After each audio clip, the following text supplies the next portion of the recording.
He wants the powder. He wants the powder. Yeah, I might need it. Am I on? Yep. All right. So this is the lovely 1918 Curtiss Jenny. It's a World War I trainer built in the United States to train pilots. So when the whole Great War started, the whole world went nuts, and the United States didn't have really a good training airplane. So this was designed to train a lot of pilots fast. So some of the characteristics you would need for people that were bankers and farm workers to fly an airplane, which is really, think about it, oh boy, only 15 years old. Flying was only basically 15 years old at this time. This is a whole new thing in the world. It had to be a nice, gentle, easy flying airplane, which the Curtiss Jenny was designed to be. Large, big wings. It was very docile, very slow. But it taught a lot of pilots to fly. So over 90% of the pilots learned to fly in a Curtiss Jenny. It was designed in Hammondsport, New York. It was built in a lot of different places. I believe this was St. Louis, Missouri, built under license. They built over 6,000 of these things. So there were a lot of Jennies built. Served its purpose after the war. They went surplus, and most of them, a lot of them end up as barnstorming airplanes. So people could buy them as cheap as $50 a piece, go out and sell rods, make a living. Charles Lindbergh, they had a Jenny, him and his group. But being a wooden framed airplane, this is all wooden with wires and everything and fabric covering, sitting outside, they would start to deteriorate. So when the Department of Commerce came in, about 1926, the government came in and said, amongst other things, you needed a license to fly an airplane. So there was a whole big change. But these airplanes were becoming decrepit and not safe. So a lot of them were burned. So that's why you don't see a lot of these airplanes today. There's not that many of them flying. But it still flies. And then one of the cool things is the engine was also a Curtiss product. It wasn't just a Curtiss airplane. Curtiss also built the engine. And a lot of people, other companies wanted that engine, but Curtiss kept them for his own airplanes. So that engine went on, it's a pretty famous, called the OX-5. It powered a lot of other airplanes right up till 1930 in the United States. They would use all these war surplus V8 engines and just use them until they were run dry. And then radial engines started coming out, the new stuff. That's the basic idea, but the Barnstormers was a perfect airplane to hang from. You could walk out on these wings. You see a lot of the movies, walking out on wings. Very strong, but very slow. They're aerobatic. They did an amazing amount of things with these airplanes.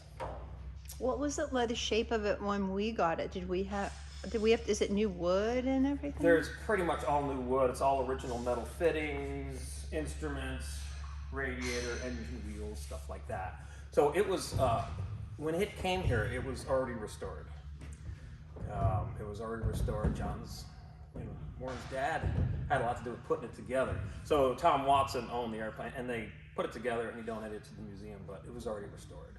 Hasn't been touched since, really, other than an engine overhaul a few years back. But it's always been a flying condition airplane. Have any, and I use the word modern loosely, but have any modern upgrades or manufacturing type stuff been added to the engine to deal with the issues that those engines had historically? There is a little increase on the ignition system. That was a notoriously weak point of this engine, was the Berling mag. So this has a little more modern magneto setup, ignition setup. And there is also the covering. In the old days, they would use linens and cottons, which were organic and would rot away in the sun. You'd be covering these every 4 or 5 years. So this has a Dacron material. It'll last forever. Spin inside, all this stuff. So that's about it. It's pretty original. Other than that, Is the engine still pretty leaky? I mean, I guess no. Leaky might have to do with spraying oil everywhere, which means these are open rocker arms on this. So you have to physically oil all the points in this before it flies. There's about 80 points that you have to oil before you run this engine. So all that stuff comes back on the pilot. So how much maintenance was required to keep these in the air? How many hours maintenance for flight time?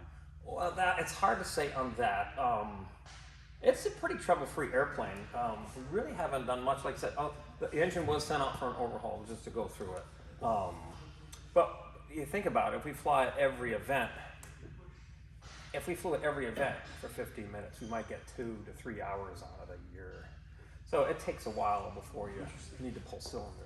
Right. So it's pretty low maintenance, actually. Yeah, I mean, compared to a military modern aircraft, holy Oh smoly, boy, like a helicopter. yeah. There's a lot of crazy. time parts on that, Yeah. regardless of the flying time. I mean, there's times you got to replace this part, whether you use it or not. Expensive. Thank you. How fast does it go? And did they have armaments on here? Like, do they practice with bullets and live? They're pretty slow. I would say, I think, never, they all lied about performance figures. All these old airplanes, never. It's a 60-mile-an-hour airplane. It's a 60-mile-an-hour airplane. And I think they had camera guns on some of these, but really it wasn't. It was strictly a trainer to teach you how to fly from the basics to solo, and then you moved on from there. But that was the basics. So the pilot, the student sat in the back and the instructor sat in front. Now again, this goes with balancing the airplane. Passenger in or out makes no difference on the effect of the balance of the airplane because it's right on the center of lift. See, everything's on the center of lift right there. So the pilot can jump in or out, makes no difference. So that's really what it was done, was taught. And I also heard were these sometimes converted into crop dusters? And how did they put that stuff on the bottom? Not really. Oh, okay. Not really on Jenny's. Okay. No, that was a complicated thing. They were, they were dusting, and then they went into spraying. But no, Jenny's weren't. Now, all Stearmans in World War II, Stearmans were all converted to dusting. After the war, just about every Stearman, including that, was a duster. I noticed, having just previewed Joe's story about the standard tools coming out in the next product, right? Yeah. And a photograph, I can't remember where I saw it, maybe email yesterday. But the paint scheme is the same as this. At that time, it's now green. Correct. Was this a common paint scheme for all aircraft, no matter the type? Well, that standard, if you saw those pictures, it actually was clear doped. They call that clear dope finish. So when they put the linen on and the cottons and stuff, they would just brush dope on it, and that was the finish, and that's what that looked like. The trouble is, the sun kills it, and it's gone pretty quick. This is actually pigmented to look like clear doped. They never painted them. They were just clear doped. But in the 20s, That would have been the color of the cloth. that would have been the color of the cloth. So they developed silver. It was a reflecting coating underneath the cover, like that silver right there would have been underneath every finish. And that reflects the UV rays. And once they started doing that, fabric lasted a lot longer. But this is supposed to depict of that because it's got silver underneath it. So it didn't have any mark that this is a U.S. trainer aircraft. It was just Well, they'd have the numbers and stuff like that painted on it, but it would be, and there would be stars on it, but it would be just brushed clear, and they weren't meant to last a long time. These airplanes weren't meant to last 100 years. So they would recover them every 3-4 years. But that's what that finish was, and that standard was like that. And after a while, you can put your finger right through it. So you don't want to recover the airplane every. I don't know if you were here, but we used to have 2 of these. Yes. Yeah, and it had unusual exhaust manifolds on it. Which we have for this had it too. They This called one them the had- nurse stacks, and they would collect them and go right over the top wing.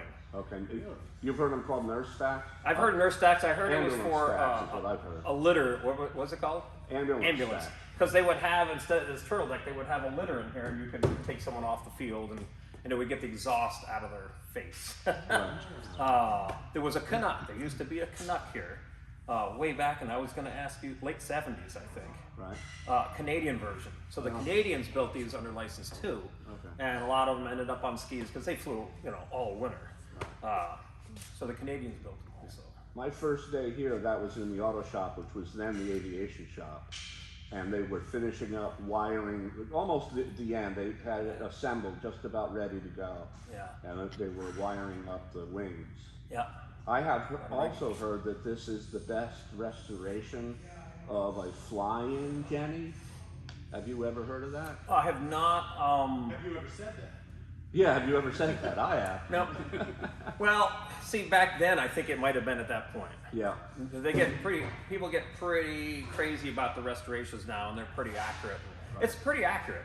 I mean, there's no doubt. I mean, the finish on it, if you look close, if you get in the sunlight, you'll see a frayed tape over these ribs, and that's exactly how they did it. They used cotton tape, I believe, over Seconite fabric, and it stood the test. But that's how they used to do it in the old days. So it's pretty accurate. It's a pretty accurate restoration. It's one of the best. Again, how many are there out there? There's not many. There's been some beautiful ones, but it's stunning. I mean, even though it's pretty old now. It gave us a scare once, a gravy shot in the cockpit, and it just made it out of sight down off the runway, maybe 100 feet up or whatever, and the engine quit. Bam, just like that. And we all went running down to the end, and he had plenty of room to get it back down on the ground, which he did. Yeah, that's the nice thing about these airplanes. They land so slow. You can put them anywhere. Right. They don't glide over there. They'll glide right here. I mean, but very slowly. And this airplane probably stops flying at around 40 miles an hour or less. And that was one of the first, the magneto. Yes. The magneto. They talked about trying to put a dual magneto setup on it when the engine was out. I guess it couldn't do that. They did build a dual ignition version. Right. The double X6, the OXX6 had 2 magnetos. Of course, it introduces weight too, which is not a great thing. But that's why every airplane today has 2 magnetos. One quits, you still have another one for redundancy. So you mentioned that this is their Curtiss engine, Yeah. in a Curtiss airplane. Yeah.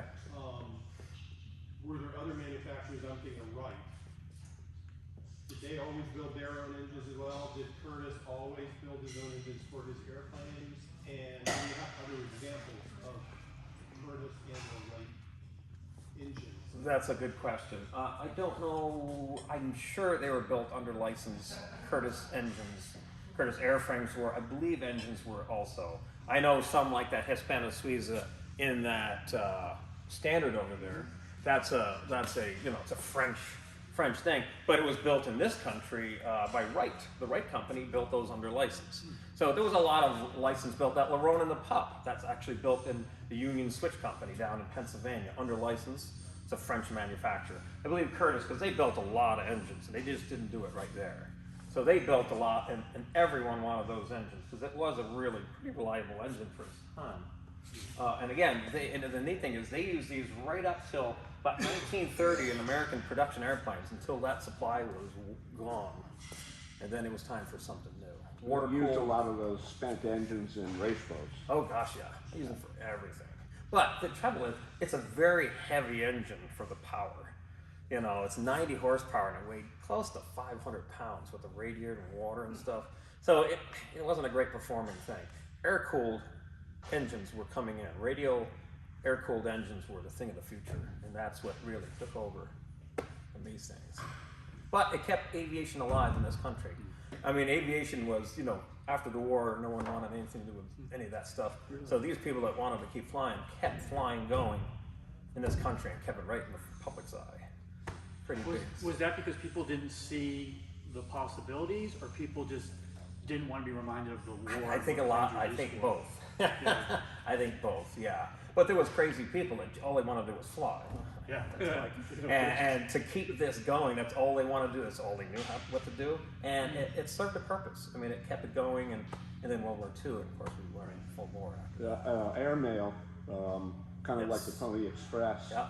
kept these things, Yeah. aviation alive Yep. for a while. They used Jennies for the first airmail flights. There's a great story about New York. It was on the coast somewhere, but they told the guy, just keep the water on your right. Well, he went around this peninsula and stuff, and he kept the water on his right. He ended up 180 degrees and totally lost. A great story. But yeah, they used them for everything. But Charles Lindbergh, he had a Jenny. The Jimmy Stewart movie, the Lindbergh movie, Yeah. the scene where he's flying around and he cuts the hole out of his shirt, cuts the hole. Did I actually do that? Oh gosh, yes. Oh yeah, the same stuff right here went on here. I've heard of using egg whites, not the yellows, but egg whites to put on there and let it stick to it. And yeah, that was. What's that? Albumin. Is that right? That's what the emulsion on road. Okay, it's like a glue, I suppose. Yeah. Yeah. So yeah, absolutely. They can be patched, And when you started barnstorming, the military talking about how mechanics and they had the whole cadre of everything to keep this airplane flying. They were the mechanic, the pilot, the ticket salesman, they were everything. So to keep an airplane flying, that's what the problem ended up being. A lot of these became poorly maintained, a lot of accidents. So the public said, we can't have any of that anymore. So that's why little 20s, Jennies were grounded. They were no more wooden frames. It's again, there's a wooden frame with all this wire bracing. They were getting pretty bad shape. Kind of a good movie, a little old now, but Great Waldo Peppers. Great Waldo Pepper. Yeah, it was a good movie for that. Yeah, they did the real flying and their transfer from one airplane to another. I mean, they would do a lot of filming with these things. Pretty famous airplane. It's one of the most famous airplanes that are out there. Piper Cub, DC-3, Curtiss Jenny. So you mentioned how forgiving it was and how well it did at low speed. Yeah. Was there anything else, like, and I know for this sort of airplane, planes have their own personalities and sort of flight profiles, only really turn to the right, whatever it would be. Was there anything about the Jenny as well that was sort of unique or it was known for? Not just well loved. I mean, there was so many of them out there, and not really. I mean, they would spin. Spin was something that happened, and that people really didn't understand. When an airplane would lose flying speed, it would spin. They didn't. A lot of times they didn't know. So the Jenny, if you didn't treat it right, it could spin on you and kill you. But once they mastered all that stuff, they used it. Once you became good at it, you used it and all. They would spin these things and loop them and roll them. I mean, there's some crazy. If you look at these things, they would have someone strapped on here with a camera shooting forward, and there would be two people on the wings going. I think in one of the offices in there. They're filming, and there's a pilot, and there's two women on the wings, and they're going under a bridge in California. Playing tennis. Freaking crazy. Yeah, it's nuts. So it's amazing what these airplanes did with 90 horsepower. I mean, it's not much. Now, a better Jenny is when they put that Hispano-Suiza engine in it. That's in that green standard over there. Double the horsepower, and man, it made a better airplane out of this thing. Because they were really underpowered, but they served their purpose. They did what they were going to do, teach a pilot to fly. Was this a Tom Watson donation or a Jim Rockefeller? Do you know? I thought it's Tom Watson. It says Tom Watson on the thing. I think it was Tom. Yeah. Had it restored. And the standard too. And the Yeah, standard too. and that was, it's a weird one on that standard because I believe there was like 4 partners in that standard. Frank might remember. There was some guys that were part of the standard thing, and they finally put it together. And then when the foundation happened here, they donated to the Owl's Head Foundation before the museum. So, but this was a Tom Watson deal. I understand. I believe it was done by that Carefree Aviation. I think it's the same group that did the Lynx in Rockport. If you remember, it was Woody Woodson. It was that pretty well-known boat guy too. Well, the standard was done just, I took a photo out in North Dakota or South Dakota area, right? Yes, There's someone Minnesota. I don't know if you found that, John, if you're writing something on the standard. Neil Sorensen. I go back to like 2014, 15. The guy contacted us and said he had a photo of it. And I sent it to you. Yeah, it was restored way back, and of course that's another story. Cat says, don't get on another, I won't get sidetracked. That's an airplane that's kind of just like the Jenny. That airplane was used to teach people to fly, but they had so much trouble with the engine, they just sat in the crates and rotted. So this was just the standard airplane to use. Lots built. But it is cool to see fly.